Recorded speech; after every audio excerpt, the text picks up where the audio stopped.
Knjiga Pohorje in Kozjak s poudarkom na turistiki tega širokega območja je skupno delo Bojana, Jurija in Andreja Guliča, ki se tako poklicno kot zasebno ukvarjajo s proučevanjem narave, zgodovine in arhitekture širšega lokalnega okolja.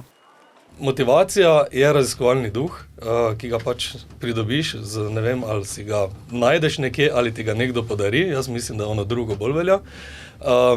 Samo zanimanje za Pohorje je že seveda od otroških let, kot otroci smo tukaj gor se igrali, se vozili z gondolo, se smučali. Kasneje je nekako z študijem zgodovine Pohorje preraslo v en taki raziskovalni širši termin. Najstarejše slike v knjigi so stare tudi čez 100 let. Poleg bogatega domačega arhiva pa je gradivo tudi iz Mariborskega pokrajinskega arhiva, Muzeja narodne osvoboditve Maribor in od številnih zasebnikov. Predvsem so to planinske koče, zavetišča, prva letovišča, romarske točke, tudi nekaj malega imamo današnjih besedi, bi lahko rekli temu spajev, ki so bili ob Pohorju in tudi na njih, na njem.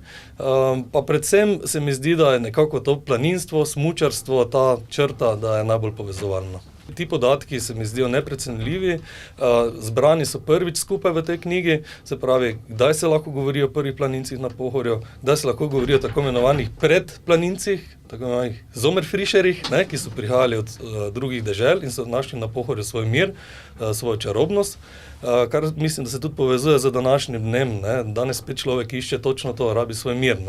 Številni pohodniki gredo dnevno mimo Bolfenške cerkve, ki skriva bogato zgodovino. Zelo malo ljudi ve, da je to prva planinska točka, postojanka, kjer se je dalo prespati na celotnem območju Pohorja. Govorimo o prelomu 19. stoletja v 20. stoletje, kjer je lastnik takratni Rajzer iz bližnjih Peker, iz Hrastja, imel tukaj gori svoj vinotoč, kjer je prodajal pekersko vino, obiskovalci pa so imeli možnost tudi prespati. Cerkev svetega Wolfganga po nemško, po slovensko cerkev svetega Bolfenka, stoji tukaj že od začetka 16. stoletja. Nadomestila je verjetno eno izmed sakralnih objektov, verjetno kakšne kapele ali podobno, se pravi do njene desakralizacije, konec 18. stoletja, je bila lastniška cerkev čistega romarskega tipa.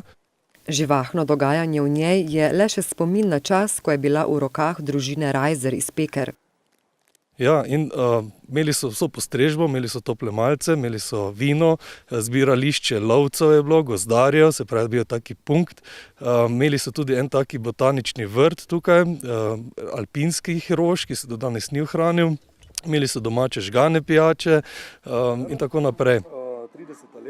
Ta knjiga je namenjena predvsem temu, da ljudje spoznajo, kaj je Pohorje in Kozjak bilo nekoč, kaj se lahko iz tega naučimo, bo pokazal čas.